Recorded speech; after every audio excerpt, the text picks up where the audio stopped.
Chapitre 650. La glorieuse Assomption de Marie. Le 8 décembre 1951. Combien de jours se sont passés? Il est difficile de l'établir avec certitude. Si on en juge aux fleurs qui forment une couronne autour du corps inanimé, on devrait dire que cela fait à peine quelques heures. Mais si l'on prend en compte le feuillage d'olivier sur lequel sont disposées les fleurs fraîches et dont les feuillages sont déjà fanés, ainsi que les feuilles flétries, disposées comme autant de reliques sur le couvercle du coffre, on doit conclure qu'elles datent de plusieurs jours. Mais le corps de Marie est tel qu'il était quand elle venait d'expirer. Il n'y a aucun signe de mort sur son visage, sur ses petites mains. Il n'y a dans la pièce aucune odeur nauséabonde. Au contraire, il flotte un parfum indéfinissable qui rappelle l'encens, les lys, les roses, le muguet, les plantes de montagne, tout cela mélangé.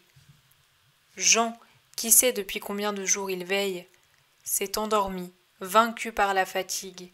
Il est toujours assis sur le tabouret, le dos appuyé au mur près de la porte ouverte qui donne sur la terrasse.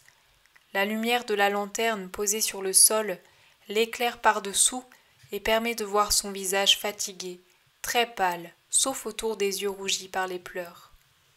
L'aube doit maintenant avoir commencé, car sa faible clarté permet de voir la terrasse et les oliviers qui entourent la maison. Cette clarté se fait toujours plus forte, et pénétrant par la porte, elle rend plus distincts les objets mêmes de la chambre, ceux qui, étant éloignés de la lampe, pouvaient à peine être entrevus. Soudain, une lumière intense inonde la pièce, une lumière argentée, nuancée d'azur, presque phosphorescente, qui s'avive au point de faire s'évanouir celle de l'aube et de la lampe. C'est une clarté pareille à celle qui a illuminé la grotte de Bethléem au moment de la Nativité divine. Puis, dans cet état paradisiaque, apparaissent des créatures angéliques dont la splendeur accentue encore la vivacité de la lumière. Comme lorsque les anges apparurent aux bergers, une danse d'étincelles de toutes couleurs jaillit de leurs ailes, qui remuent doucement, provoquant un murmure harmonieux, arpégé très doux. Les créatures angéliques forment une couronne autour du lit, se penchent sur lui et soulèvent le corps immobile, puis agitant plus fortement leurs ailes, ce qui augmente le son. Elles s'élèvent et sortent par un vide miraculeusement ouvert dans le toit, tout comme le tombeau de Jésus s'était ouvert miraculeusement. C'est ainsi que les anges emportent le corps de leur reine, son corps très saint, c'est vrai, mais pas encore glorifié, donc soumis aux lois de la matière, contrainte à laquelle n'était plus tenu le Christ, puisqu'il était glorifié dès sa résurrection. Le battement d'ailes des anges est maintenant puissant comme celui d'un orgue.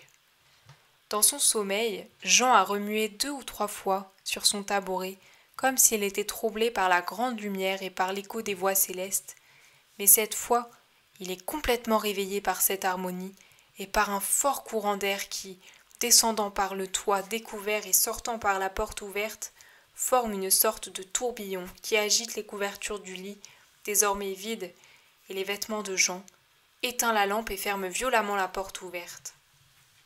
Encore à moitié endormi, l'apôtre regarde autour de lui pour voir ce qui arrive. Il s'aperçoit que le lit est vide et que le toit est découvert.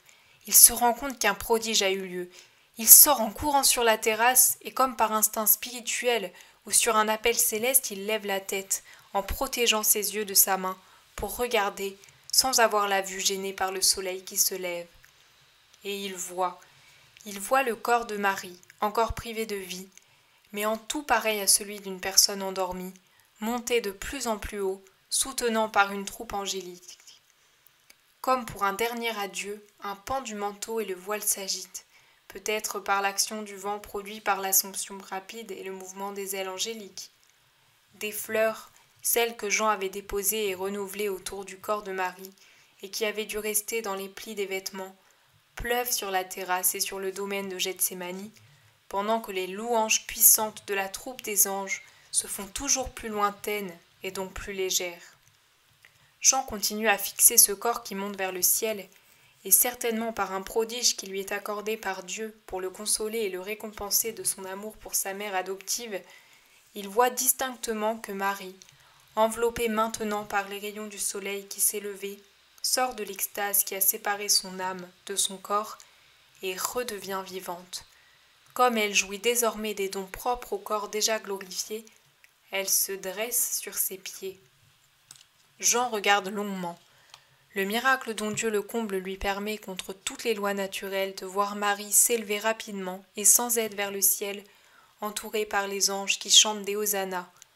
Jean est ravi par cette vision de beauté qu'aucune plume d'homme, qu'aucune parole humaine, qu'aucune œuvre d'artiste ne pourra jamais exprimer ou reproduire, car c'est d'une beauté indescriptible. Toujours appuyé au muret de la terrasse, Jean continue de fixer cette splendide et resplendissante forme de Dieu. On peut à juste titre employer cette expression à propos de Marie, puisqu'elle fut formée d'une matière unique par Dieu, qu'il a voulu immaculer pour qu'elle devienne une forme pour le Verbe incarné. Alors se produit un dernier et suprême prodige que Dieu, amour, accorde à celui qui l'aime parfaitement. Jean assiste à la rencontre de la mère très sainte avec son fils très saint. Resplendissant lui aussi d'une beauté indescriptible, Jésus descend rapidement du ciel, rejoint sa mère, la serre sur son cœur, et ensemble, plus brillants que deux astres, ils s'en vont à l'endroit d'où Jésus est venu. La vision de Jean est finie. Il baisse la tête. Sur son visage fatigué, on peut lire à la fois la souffrance de la perte de Marie et la joie de la savoir dans la gloire. Mais désormais, la joie l'emporte sur la douleur. Il dit « Merci, mon Dieu, merci ! J'avais pressenti que cela allait arriver, et je voulais veiller pour ne perdre aucun détail de son Assomption. Cela faisait 3 jours que je ne dormais pas. Le sommeil, la lassitude, joints à la peine, m'ont abattu et vaincu au même moment où l'Assomption était imminente. Mais peut-être l'as-tu voulu, mon Dieu, pour ne pas troubler ce moment et pour que je n'en souffre pas trop. Oui, c'est sûrement toi qui l'as voulu, tout comme tu as désiré que cette fois j'assiste à ce que je n'aurais pu voir sans miracle. Tu m'as accordé de la contempler encore, bien que déjà si loin, glorifiée et glorieuse, comme si elle avait été tout près de moi, et de revoir Jésus. Quelle vision bienheureuse, inespérée, inespérable! Quel don des dons de Jésus Dieu à son Jean! Quelle grâce extraordinaire! Revoir mon Maître et Seigneur, le voir près de sa mère, lui qui est semblable au soleil et elle à la lune, tous les deux d'une splendeur inouïe. En raison de leur gloire et de leur bonheur d'être réunis pour toujours. Que sera le paradis, maintenant que vous y resplendissez, vous, les astres majeurs de la Jérusalem céleste? Quelle est la joie des cœurs angéliques et des anges et des saints? C'est le bonheur que m'a procuré la vision de Marie avec son Fils. Il a fait disparaître toute sa peine, toute leur peine au point que la mienne aussi s'évanouit, pour laisser place à la paix. Des 3 miracles que j'avais demandés à Dieu, 2 se sont réalisés. J'ai vu la vie revenir en Marie et je sens que la paix est revenue en moi. Toute mon angoisse cesse, car je vous ai vus réunis dans la gloire. Merci pour cela, mon Dieu, et merci de m'avoir donné de voir ce qui est arrivé à une créature très sainte, mais toujours humaine, pour me permettre de comprendre quel est le sort des saints et quelle sera, après le jugement dernier, la résurrection de la chair et leur réunion, leur fusion avec l'esprit monté au ciel et à l'heure de la mort. Je n'avais pas besoin de voir pour croire, car j'ai toujours cru fermement à toutes les paroles du Maître. Mais beaucoup douteront que, après des siècles et des millénaires, la chair devenue poussière puisse se reconstituer en un corps vivant.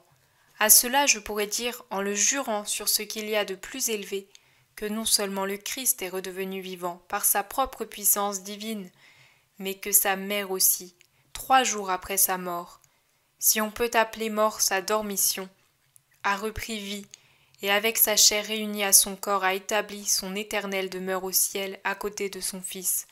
Je pourrais dire, croyez, vous les chrétiens, à la résurrection de la chair, à la fin des siècles, et à la vie éternelle des âmes et des corps, vie bienheureuse pour les saints, horrible pour les coupables impénitents. Croyez et vivez en saints, comme l'ont fait Jésus et Marie, pour avoir le même sort. J'ai vu leur corps monter au ciel, je puis vous en rendre témoignage. Vivez en juste, pour pouvoir un jour prendre place dans le nouveau monde éternel, en âme et en corps, près de Jésus Soleil et près de Marie, étoile de toutes les étoiles. Merci encore, mon Dieu, et maintenant, recueillons ce qui reste d'elle. Les fleurs tombées de ses vêtements, les feuilles d'olivier restées sur le lit, et conservons-les. Tout servira, oui, tout cela servira à aider et consoler mes frères que j'ai vainement attendus. Tôt ou tard, je les retrouverai. Il ramasse même les pétales des fleurs qui se sont dispersées en tombant et rentre dans la pièce en les gardant dans un pli de son vêtement. Il remarque alors avec plus d'attention l'ouverture du toit et s'écrie « Encore un miracle et une autre admirable proportion dans les prodiges de la vie de Jésus et de Marie. Lui, en tant que Dieu, est ressuscité de lui-même par sa seule volonté. Il a renversé la pierre du tombeau et par sa seule puissance il est monté au ciel. De lui-même. Quant à Marie toute sainte, mes filles d'hommes, c'est grâce aux anges que lui fut ouvert le passage pour son assomption au ciel, et c'est toujours à l'aide des anges qu'elle est montée là-haut.